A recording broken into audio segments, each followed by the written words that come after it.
বর্তমান সময়ের সুপারস্টার নায়িকা কেন মিউজিক ভিডিওতে, কেনই বা তিনি মিউজিক ভিডিওর মডেল হতে গেলেন? তবে কি হাতে সিনেমা নেই? এমন সমালোচনায় ভাসছেন চিত্রনায়িকা শবনম ইয়াসমিন বুবলি। সম্প্রতি ময়না গানের মডেল হয়েছেন তিনি, আর তাতেই নেটিজেনরা তো এক হাতে নিয়েছেন। তাহলে কি সিনেমা ফুরিয়ে এসেছে বুবলির হাত থেকেই? তবে সত্যটা এবার স্বীকার করলেন বুবলি। বললেন ময়না গানে কেন তিনি যুক্ত হয়েছেন। মূলত ময়না গানটি একটা গান হলেও এটি একটা সিনেমাটিক গান। স্বল্প সময়ের এই গানটিতে সিনেমার একটা ভাইব পাওয়া যাবে এমনটাও জানান তিনি।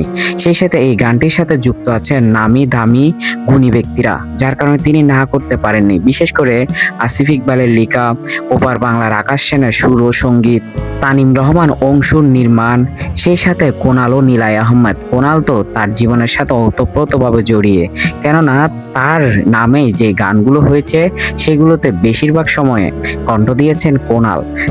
এত সব আয়োজনকে কি করে না বলেন তিনি।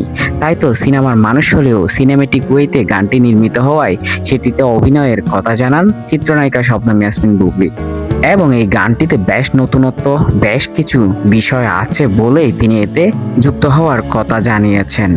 এবার দেখার বিষয় ময়না গানটিতে কতটুকু ঝড় তুলতে পারেন শবনম ইয়াসমিন বুবলি।